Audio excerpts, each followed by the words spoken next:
Russia has reportedly launched almost 2,000 drones into Ukraine, with nearly half identified as decoys.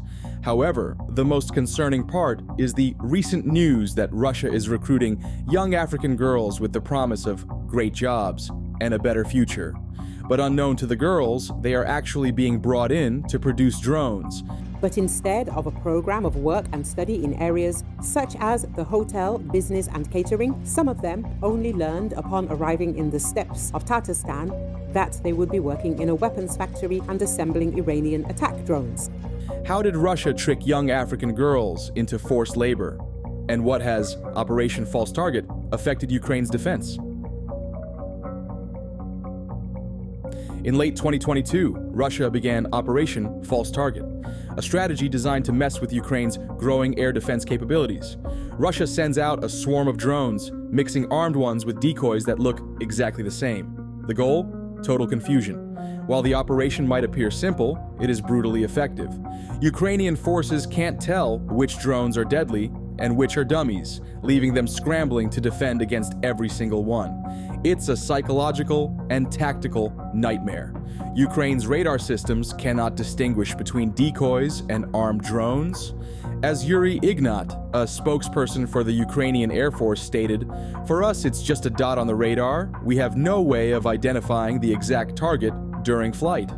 Ukrainian forces have to treat every incoming drone as a potential threat, wasting precious resources on what could be harmless distractions. This weapon is being developed very quickly. We aren't very far behind them. We have even bigger and even better achievements. But when it comes to these kinds of attack drones, they have a huge arsenal. According to AP News, Ukrainian sniper Rozmarin shared an account of shooting down a drone, only to discover it was stuffed with rags and foam.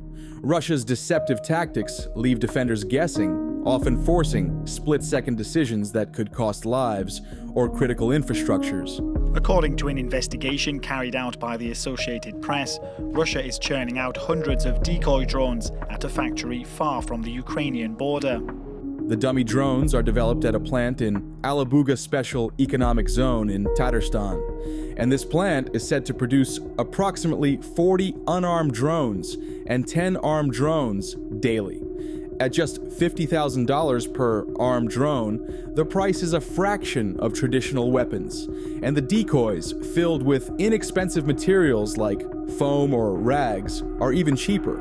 So not only is Russia maintaining psychological pressure on Ukraine defenses, it is also saving costs. But these dummy drones aren't just cheap toys. Engineers are reportedly constantly improving them to maximize their effectiveness. The decoys now come loaded with Ukrainian SIM cards, Starlinks, and fiber optics. Why? To imitate the signals of real armed drones. Sometimes a silver-painted foam is attached to each drone to make it seem larger on Ukraine's radar, further confusing defense systems. Despite US sanctions meant to cripple Russia's military-industrial complex, components for these drones continue to flow into the country. An AP News investigation revealed that many of the electronic parts, including microchips and processors, are sourced from China and routed through third-party countries in Central Asia and the Middle East. Ukraine's president, Volodymyr Zelensky, highlighted this loophole, stating that more than 170,000 components that should have been blocked for delivery to Russia have instead enabled the production of Shahed-style drones and their decoy counterparts. These components are critical for Russia's strategy, as without them, their drones couldn't fly. But while the technology of dummy drones grab headlines, the human cost of their production is equally concerning. Is Russia really tricking young African girls into building drones? An ad on social media promised young African women a free plane ticket and money for a trip to Europe.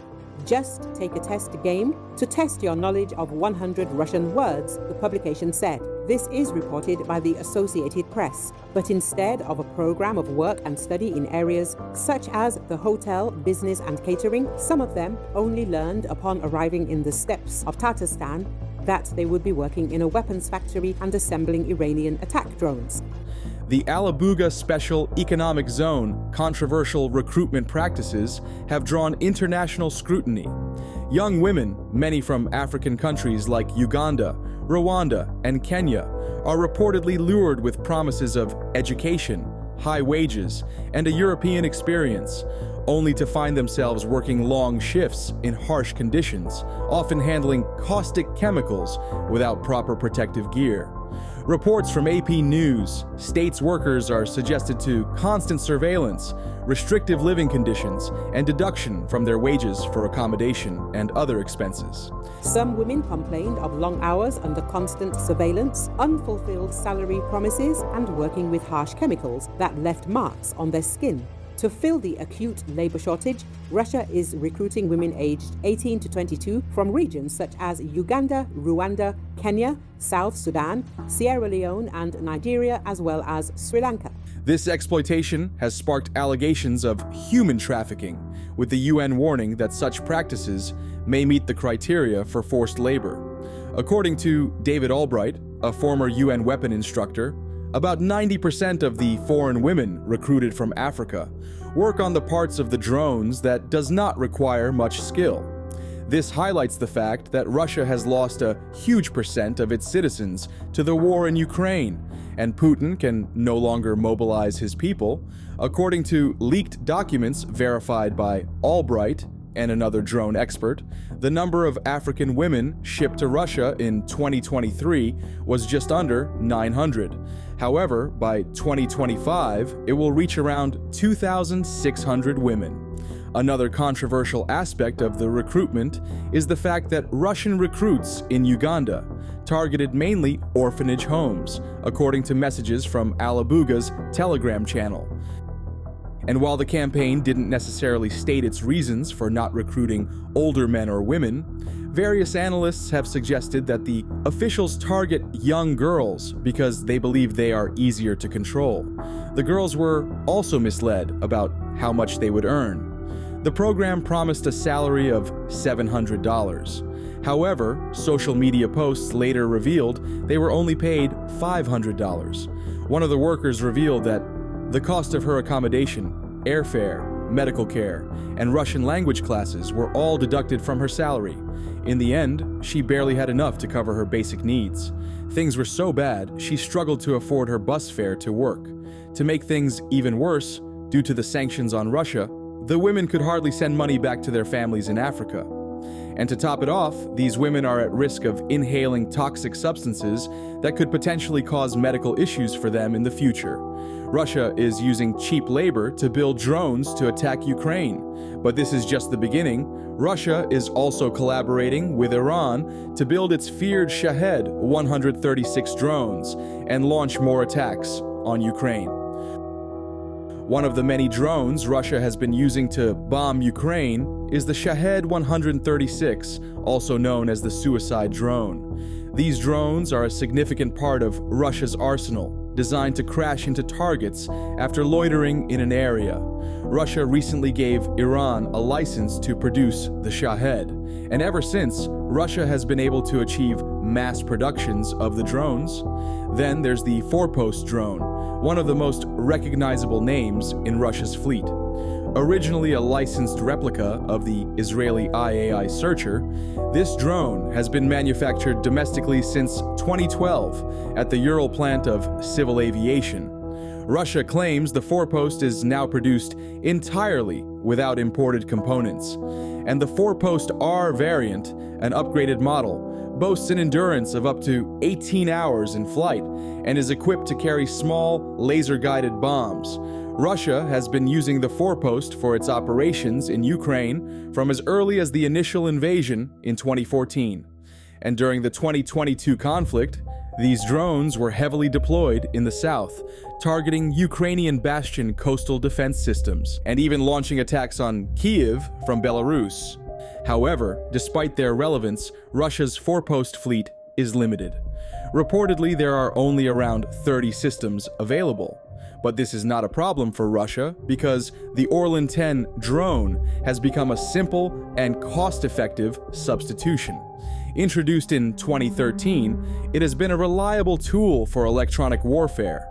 The drone's basic design allows it to be mass-produced at a relatively low cost, although this simplicity limits its lifespan to just 10 to 20 flights. During the 2022 invasion, Orlan 10 drones played a critical role in providing intelligence artillery targeting and disrupting cellular networks. Russia is estimated to have had around 1,500 of these drones at the start of the war.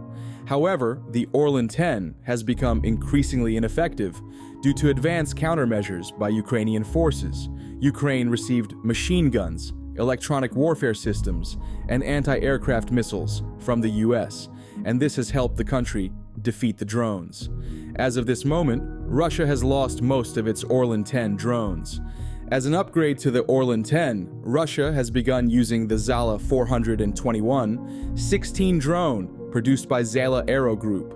Although the drone was initially designed for civilian use, it has been adapted for military applications, providing a tactical range of 50 to 70 kilometers. Since its deployment in May 2022, the Zala 421-16 has become a valuable asset for Russia's military operations, offering enhanced capabilities and precise strikes. While the exact number of Zala drones in Russia's inventory remains unclear, Oryx reports that around 50 have been destroyed in combat. Another notable addition to Russia's arsenal is the Supercam S-350, a large drone with distinctive features manufactured in Tatarstan. The Supercam S-350 has a wingspan of 3.5 meters, making it significantly larger than earlier models like the Orlan 10. And unlike smaller drones, the Supercam is more resistant to electronic warfare while offering similar range and flight duration. It is estimated that by late 2023, Supercam drones made up 15 to 20% of Russian drones deployed on the front lines.